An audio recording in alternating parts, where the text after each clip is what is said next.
کہ ہم جتنے لوگ ہیں ہمارا معیار یہ ہے کہ سامنے والا غلط ہے اور میں ٹھیک. یعنی دوسرے کا بچہ گلی میں نظر آ جائے تو اس کی غلطیاں نکلنی شروع ہو جائیں گی. اور میرا بچہ سارا شہر گھوم آئے ایک ٹائر پہ موٹر سائیکل پہ, تو ہم کہتے ہیں کہ ابھی بچہ ہے, انشاءاللہ سیانا ہو جائے گا. اگر ابا جی آج تک سیانے نہیں ہوئے کہ اس کو سمجھا لیں, تو پھر بیٹے کا سیانا ہونا تو ہو سکتا ہے کہ وہ 60-70 سال لگ ہی جائیں. گھر کے اندر جب تک توجہ نہیں ہوتی, اور سب سے پہلے جب تک اپنی ذات پر توجہ نہیں ہوتی, تو والد کا جب تک کردار بچے نہیں دیکھتے جب تک, اتنی دیر تک ان کا تبدیل ہونا ممکن نہیں ہوتا. حضرت عمر فاروق رضی اللہ تعالیٰ عنہ نا باہر والوں کا بھی بڑا سخت حساب کرتے تھے. بڑا ایک گورنر صاحب نے لباس بڑا شاندار پہننا شروع کر دیا تھا, تو حضرت عمر نے اتروا کے نا تو انہیں ٹاٹ کا لباس پہنا کے تو اونٹ چرانے کی ڈیوٹی دے دی تھی. اتنا سخت احتساب کرتے. کسائی کی دکان پر بھی 1-2 گھنٹے کھڑے ہوتے تھے. جو آدمی مسلسل 2 دن گوشت خریدتا تھا نا, فرماتے تھے اس کا ٹیکس بڑھا دو, لوگوں کو دال نہیں مل رہی اور یہ روز گوشت کھاتا ہے. حضرت فاروق اعظم, اس کو جزیہ کہا جاتا تھا, یا کچھ اور معاملات ہوتے تو بڑھا دیتے تھے. مسلسل جو 2 دن آدمی گوشت کھاتا تھا, فرماتے تھے مدینے میں غربت ہے, اگر یہ والا نظام تم کرو گے تو غریب لوگ کس کی طرف دیکھیں گے. لیکن اس سے زیادہ بڑھ کر جو ان کی زندگی کا معیار اور سٹیٹس تھا وہ یہ تھا کہ اپنے گھر کا خاص خیال رکھتے, خاص توجہ کرتے. ملک شام سے اور ایران سے کچھ لوگ آپ کی خدمت میں آئے, تو وہاں سے کچھ کنیزیں بھی آئیں. ان کے بادشاہ پیغام لے کے, شاہ ایران کی کنیز کو ملکہ نے کہا کہ نا حضرت عمر کی زوجہ کو دیکھ کے آنا ذرا کس طرح کی ہے. ہمارے ملک میں کیا کہتے ہیں, خاتون اول جی, خاتون, باقی سارے دووں میں خاتون اول.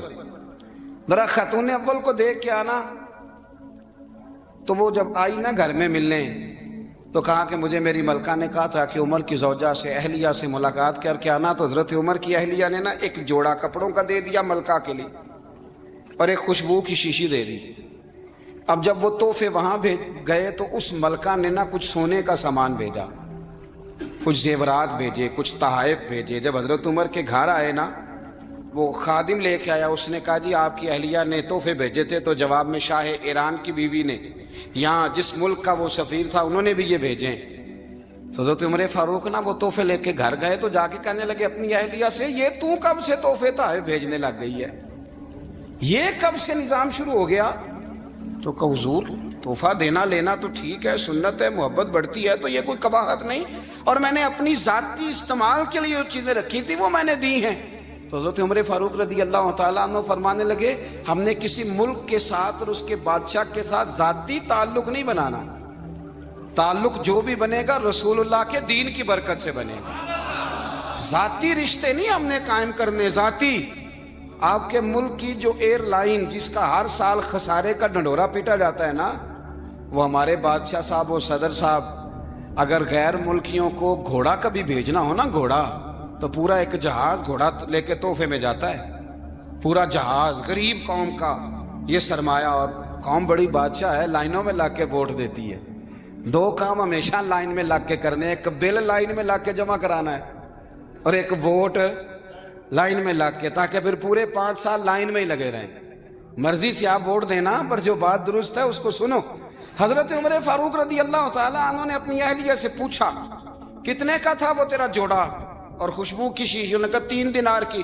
فرمایا یہ 3 دینار تیرے, اور باقی جو تحفے آئے ہیں وہ تو خود کہہ, چونکہ اس نے تیرے نام بھیجے ہیں, تو کہہ کہ میں مال غنیمت میں دیتی ہوں, تو کہہ میں مسلمانوں کو کہہ. تو زوجہ ہنس پڑی, کہنے لگی میں نہ بھی کہوں تو مجھے کہنا تو پڑے گا ہی, کہنا تو میں نے ہے ہی, کیونکہ سامنے عمر فاروق ہیں, لہذا فرمایا کہہ دیتی ہوں میں نے دیا خزانے کو. حضرت عمر نے جمع کرا لیا. میں یہ کیا بات ہوئی, میرے گھر والے جو مرضی کریں, ان کا معیار زندگی جس طرح کا مرضی ہو.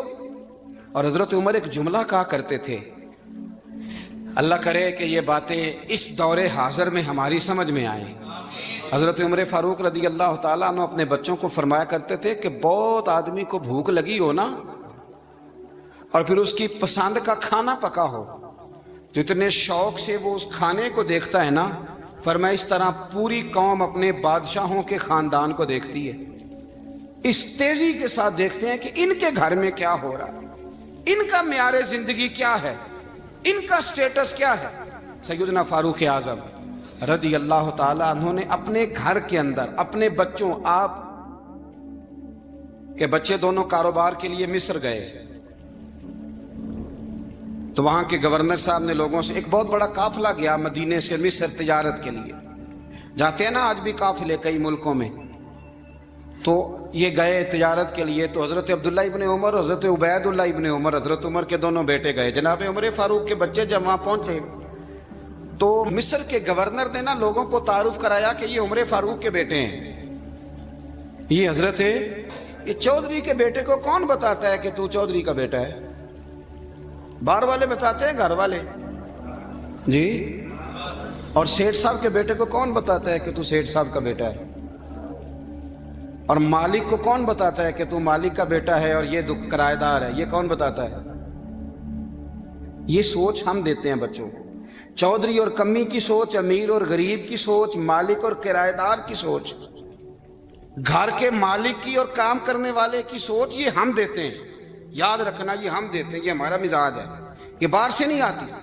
تو کوئی شہزادہ ہے، تو سیٹھ ہے، تو نواب ہے، یہ سوچ باہر سے نہیں آتی، یہ اماں سوچ دیتی ہے، اماں، یہ ابا سوچ دیتا ہے، اور پھر جب تباہی اترتی ہے تو اس کے ذمہ دار بھی باہر والے نہیں ہوتے، گھر والے ہوتے ہیں، گھر والے۔ ہمارے بچوں کی طبیعتوں پر زیادہ نقش باہر والوں کا نہیں ہوتا، گھر والوں کا ہوتا ہے، یاد رکھیے گا۔ حضرت عمر فاروق رضی اللہ، بچے ہیں، شہزادے ہیں، وہ کاروبار کرنے گئے اور وہاں لوگوں نے بتایا گورنر صاحب نے کہ یہ فاروق اعظم کے بچے امیر المومنین کے۔ لوگوں نے ان سے زیادہ مال خریدا، تجارت میں زیادہ نفع ہوا، ظاہر ہے کہ وہ آپ کے جو اللہ خیر کرے حکمران ہیں، ان کے کاروبار کتنے ملکوں میں ہیں، کس بنیاد پر ہیں؟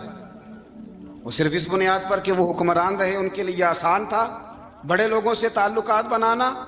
حضرت عمر فاروق رضی اللہ تعالیٰ عنہ کے بچے ڈھیروں مال کما کے جب واپس آئے نا تو حضرت عمر سے آ کے بچوں نے بطور محبت کا، ابا جی اللہ نے بڑا ہی فضل کیا ہے، بڑا مال کمایا الحمدللہ، یہ دیکھیں کتنا نوازا ہے۔ تو حضرت عمر کہنے لگے سارے قافلے نے اتنا ہی کمایا ہے؟ سارے قافلے نے اتنا ہی کمایا ہے؟ کہ حضور نہیں، سارے قافلے نے اتنا نہیں کمایا، سب کو اتنا نہیں ملا۔ وہ تو وہاں گورنر صاحب نے لوگوں کو تعارف کرایا تھا کہ یہ عمر کے بچے ہیں، تو لوگوں نے پھر ہم سے بڑا ہی خریدا۔